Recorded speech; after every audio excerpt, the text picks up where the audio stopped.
Andrew, thank you very much for joining us for Three Horizons Strategy Unscripted.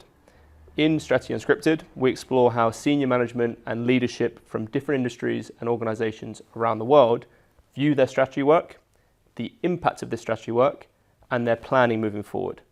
We also specifically look at how this will change in the future moving forward, within their industry and outside of it. So perhaps just to start, you'll give us a little bit of an introduction on yourself, your organization, and your role within the company.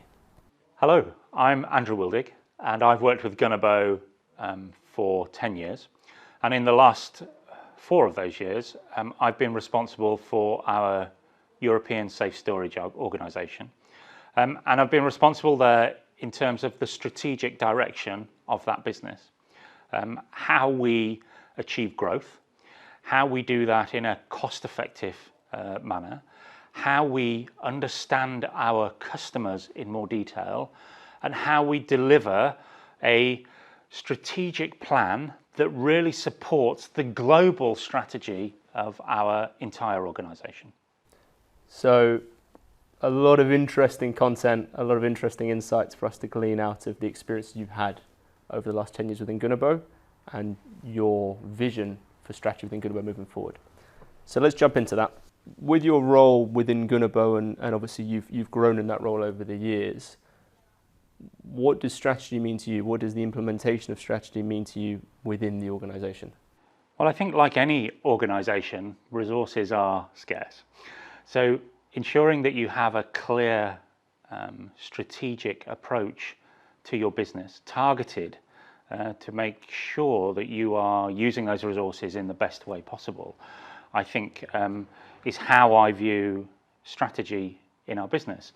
Effectively, we're creating a roadmap to where we want to go. We can't see into the future, but we're trying to use the data that we have today and the information that's available to make sure that we take the best choices possible. Okay, and with that in mind, and with the challenges that you see today, what impact have the last 3-4 years had on your business and had on your strategy and had on your teams? And obviously here I'm talking about pandemics, I'm talking about military conflicts and many other areas as well, but what impacts have those had over recent years? Well, undoubtedly the last few years have been incredibly tough. I don't think anybody was expecting a pandemic the size that we've seen. And then of course, as we start to recover from the pandemic, then we see a war in Europe. Which I don't think anybody expected to see. But you know, I've been in business a long time, and there will always be changes and challenges, maybe not on the scale that we've seen over the last couple of years, but I think, again, it comes back to reinforcing that you have to have a very clear plan. You have to have a strategic direction. So where do you want to be in 5 years' time? What do you want your business to look like in 5 years' time? And then how do we get there? And it would be great to think that from today and in 5 years, there's this lovely straight line to get you where you need to be. But it's never going to be like that. There will always be challenges. But that doesn't necessarily need to change where you want to be. And I think that's what I've learned more than anything over the last few years, is that our strategic intention has never changed. The path to get there has definitely been rocky. It makes you challenge some of your assumptions and also think about things in a completely different way. But yes, from a strategic perspective, nothing changes. You know, the scale of the challenge has changed, but the plan and where we're going doesn't change. Okay, so in terms of your thoughts on the fact that the strategic direction and where you're trying to get to, that may differ a little bit, but in terms of the way in which you go about your work hasn't changed too much, or the scope of the challenge, I suppose. What changes and what adaptations have you seen in terms of how you approach strategy individually in a management position, but how the organization approaches strategy? How has that changed over the years from when you first started? You said you've been in business quite a while. From when you first started through to today, what changes have you seen? Well, of course, the biggest change you have is the availability of data. You know, if you go back 20 years, that data, the data you use to be able to determine the direction you're going, wasn't as readily available or wasn't as detailed as it is today. So the technological advances that we've seen in the internet, in connected devices, in the availability of data from other companies has grown exponentially, I think. And using that data to be very specific about where you want to be, to challenge your assumptions, to refine your assumptions, to maybe explore strategic directions that you hadn't thought about, but the data suggests that you need to go. I think they're the biggest changes that I've seen. Okay. And with what you're saying, I'm building a picture of the external challenges from recent years when we talk about COVID, when we talk about military conflicts, and also the internal challenges in terms of implementation when we talk about big data, when we talk about how our employees work and the interconnected systems around the world. So the picture I'm building is that there are a lot of challenges internally and externally to implementing quality strategy work. With that in mind, in terms of implementing and executing on your strategy throughout your team, or in your case, your teams around Europe, globally, how does that work for you? What are the challenges with implementing and executing on strategy within your teams and within specific resources? The biggest challenge in any strategy, and this has never really changed from when I started in business, is making sure everybody's aligned to that strategy, making sure everybody understands what your strategy is and what part they play in that strategy. And I think that's key to make sure that those messages are kept simple, are kept clear, and that you involve the team, the entire team. They can't be involved in the minutiae of every single element, but what's important is what's their role in this strategy, and how are they helping the business, how are they helping our business, how are they helping their colleagues to take us towards our strategic goal. Okay. With that in mind then, what are the biggest pain points for you currently, or what have been the biggest pain points to implementing that with your team, to implementing the strategy with your team? I think certainly over the last few years, communication has been a challenge. Getting everybody together has been a challenge. Although I think, again, we've used technology quite well, using that connected platform. We use Teams, but there are many other platforms out there, and they work incredibly well. Are they as engaging as being face-to-face? No, obviously not. But they still get to the same result. But I think, again, being very clear and simple, not being frightened by the amount of data that's available, but using that in a concise and clear way. I have a very simple methodology. Keep it simple. The minute you start to complicate things, it becomes very difficult to understand. You can have a complex strategy, but it doesn't need to be conveyed or communicated in a complicated manner. And I think that's what I've tried to do over the last few years, adopt the style of where we were so used to meeting face to face, to being able to communicate your strategy in a clear and simple way via the technology we have available. For example, we have a weekly town hall meeting with the entire European organization. So spread over 15 countries, 300 employees, but we take a 15-minute call to discuss various topics of our strategic plan. Where are we in that plan? How are we progressing? Any challenges and any successes? It's a very quick, short, sharp meeting where everybody's invited. And I think that pays dividends in keeping that dialogue and that communication going. Let's speak a little bit then about the industry and about those meetings that the team around Europe, and why they're meeting, what are they meeting for? Can you maybe give everyone a little bit of an insight, as much as you can, into the industry in which you work, the challenges of that industry at the moment, and maybe a little bit about the direction that the industry is moving towards? Well, we've talked a lot about technology, and we're a safe company. We are a company that manufactures safes and vaults to secure physical items. But we're also trying to digitalize what we do. And you can do that in multiple ways. So the devices that we have become a little bit more interactive. So we start to use technology in the way that we track the opening and closing of a safe or of a vault. You can also really start to think about how you use that data to be able to provide connected services related to that physical product. So you can remember what you've put into your safe at home, or you can remember what you've put into your safety deposit box at a third-party location or at a bank. And I think taking that leap into technology, trying to understand how we connect our products has been a big challenge, because when you think about innovating or innovation within safes and the strategic intention and path that we want to take is, it's a steel and concrete box with a lock.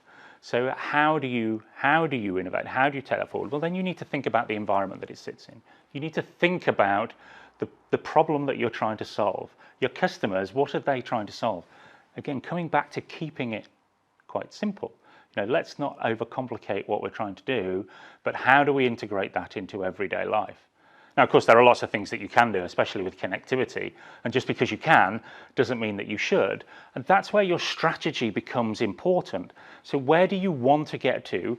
What do you believe that your customers, your end customers, what are they trying to achieve with your product? Maybe they don't understand what they need to achieve because they don't know what it is that's possible. So there's some education that needs to happen there. But of course, there are also some very clear and easy ways to help them access the safe. We've seen those changes over the last few years. Electronic locks, now locks with fingerprints, locks with facial recognition.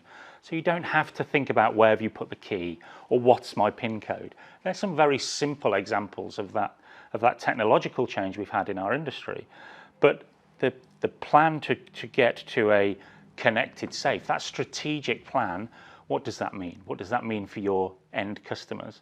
And when you talk about end customers, you need to think about very specifically the markets that you want to work in. And that comes back to your strategy again. You can't be everything to everybody everywhere. You need to be very, very targeted in what it is that you do. So we've learned a little bit, we've learned a lot about the industry in which you work, your thoughts on strategy, your thoughts on how you implement strategy within your organization, and also the direction that's moving towards. Tangibly, on a day-to-day basis, what are some of the tools that you link into, the tools that you use to work on your strategy and to disseminate that strategy throughout your teams? Well, I think, in prior years, before working with Three Horizon, it was very much in Excel spreadsheets, very much searching the internet for data that can give you insights into your customers' activities, into your customers' needs. It was very manual, took a lot of time, very, very time consuming. It was quite difficult to test theories quickly to determine if you were on the right path. I think that the Three Horizons Strategy in Action software has allowed me to move a little bit more quickly. It's allowed me to keep everything in one place, but also to have the management team and their teams access to the information and the data as we build a simple message. So still using PowerPoint. PowerPoint for me is a necessary evil.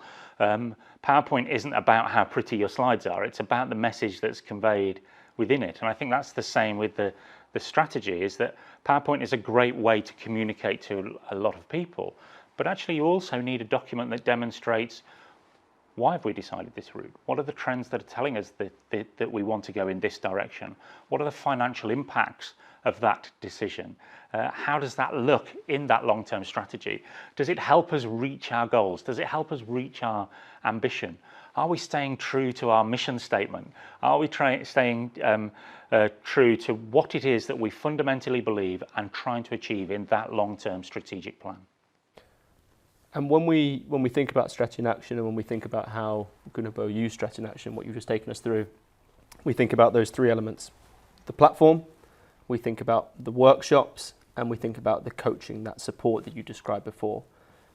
Perhaps you could just take us through quickly how yourself and Gunnebo and your teams have utilized and benefited from those three elements: the platform, the workshops, and the coaching and support. The platform undoubtedly keeps everything in one place, keeps it very simple, especially in terms of providing examples as well as your own work for your own business. I think that connected solution, I say, is very good for allowing a wider audience to be able to review that. Sometimes when you can't be together, doing that remotely makes that very easy. The workshops themselves, of course, are invaluable, and getting people together, to work together, to collaborate together, to work with the Three Horizons team, to give, when they give guidance, give direction, and give that support and challenge, some of the assumptions that we make, which I think is really key. From my perspective, of course, that coaching element, not only for the team, but for me, keeping the message simple, the same challenging mentality that we had before, but allowing me to grow in that strategic process, allowing the team to grow in that strategic process, and to push the boundaries, to test different hypotheses. It's great having a sounding board from outside of your industry, from outside of your business, to challenge everything that you do, especially in a complex business like ours. We're not alone, but we have multiple departments with multiple managers, with multiple agendas, and trying to make sure that we have everybody on board with what we're trying to achieve, especially those support functions that sit around us, maybe not in the day-to-day business, that using all of those tools we talk about, the software, the workshops, and the coaching, to keep everybody informed, keep everybody together, and keep everybody clearly on that strategic plan. With any strategy, sometimes it's very easy to get distracted by the day-to-day, the coalface, the things that hit you every day, the challenges that you face every day. But that doesn't mean your strategic plan doesn't change. Your goal, your ambition will remain the same. It's how you try to separate those two things, the day-to-day challenges with your strategy, but also keep them together at the same time. And I think that's what the platform, for me, and the support network allows you to do in an easier way than it has been in the past. With that in mind, and speaking about the Strategy in Action program, what first brought you to Three Horizons as an organisation, and what are the reasons that you've continued to work with Three Horizons and now use the Strategy in Action program moving forward? Well, I first worked with Three Horizons maybe 4 years ago now. We ran a project in our organisation. I was leading the UK business at that time. I was the managing director of our UK business. We had multiple business units, all in that legal entity in the UK that I was the managing director of. And we ran a project to actually separate into business units, to allow our business to be more focused in what it does. And it was at that point where I met Davida and the team, where we went into our first workshop. A very different approach for me in terms of how we started to think about strategy. I talk about the tennis ball game, which has become legendary in our business. And for those watching, I haven't heard or seen of the tennis ball game, and I strongly suggest you find out about that, where it challenges your way of thinking. And that was my first introduction. And over those last 4 years, I've worked on a number of different projects with Three Horizons. And I think that I like the challenging style. I like the agile approach to what it is that we do, but without losing that long-term vision that we started right at the beginning, where we challenge the long-term strategy regularly. We adjust if necessary, the steps that we're taking to get there, or sometimes we adjust the strategy itself. We don't fundamentally change, but there are some slight tweaks as we learn as we go along. And I think that last 4 years with Three Horizons for me has brought me a lot closer to the way that you work. I like the style that you have, that I've adopted, and I really like the challenging nature of what it is we do, making the organisation think differently, making me think differently, making me aware of what's around me, making me aware when sometimes I'm closing things down because I have a preconceived idea of how something should work, how something should pan out. But of course, it doesn't necessarily have to be that way. And I think that is what really excites me, drives me about working with Three Horizons. Great. And speaking about challenging ideas, challenging concepts, and the process that you've gone through with that, with Three Horizons, but also yourself. What advice would you give, or what input would you give to fellow professionals, fellow members of the management team, members of the leadership team, not necessarily in the safe storage industry, but in industries, different industries globally? What advice, what input, what challenges would you give to them related to how they grow and scale their business and how they implement their strategy? And a strategy is important, whatever your business, whatever you're selling. Business doesn't need to be complicated. It's very simple in my mind. We're here to provide a service to the best of our ability, to make sure our teams know what it is that we are delivering and that we are meeting the needs of our customer. That it's no more complicated than that.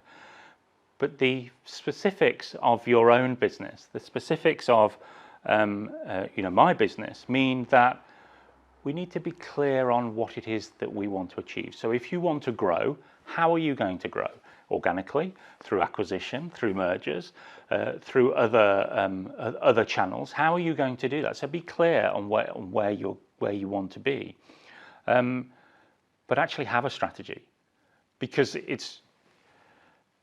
I've always been taught, and it wasn't, it's not my thinking, but it was the same. But if you aim at nothing, you'll hit it. So it's really clear to have a target, to be very focused on what it is that you want to achieve.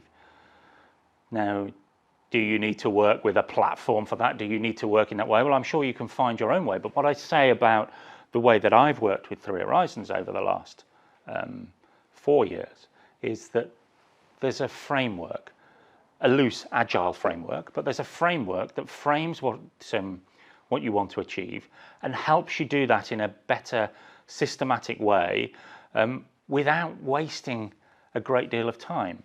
Because I'm sure in any business, like mine, there are never enough people and never enough hours in the day. But I've found over the last 4 years that I've found the time, I've found the way to organise myself in a different way and to make sure that my team are very clear on what it is that we're trying to do. And I come back to what I said before. Everybody knows they're part of the plan. Everybody knows how they are contributing to that plan. And that fills up in this pyramid from the very top all the way down to the bottom of the organisation. Everybody should be clear. And having a plan that you can easily communicate to your team is crucial to the success of that. Just one more question then before I let you get back to the coalface and also to the big picture. What's next for Gunnebo? What's next for Andrew? What's next for the safe storage industry? Well, we have a 5-year strategy, implementing that strategy. But a strategy isn't something that you do once and put in the cupboard and never look at again. The strategy is alive. It needs reviewing. It doesn't need reviewing every day. It doesn't need reviewing every week. But the strategy should be a living document. And then biannually, you need to challenge again your assumptions. What have you learned over the last few months? How do you change? Is there anything that you need to change? Are you on the right path? What went well? What didn't go well? So I think that analysis is always going to be there. What's next for me is, well, where do we go to the next step? What are the parts of Gunnebo can I help to drive a strategic goal in a targeted way, in the same way that we've done for Europe, to bring the same successes that we've seen in our European team, being very clear on the strategy. Thank you very much. Thank you for your time today. Thank you for taking us on a journey through Gunnebo, through the safe storage industry, through strategy for you, strategy within the industry, and also what's to come. Really appreciate it, and all the best with the exciting plans. Thank you. Thank you.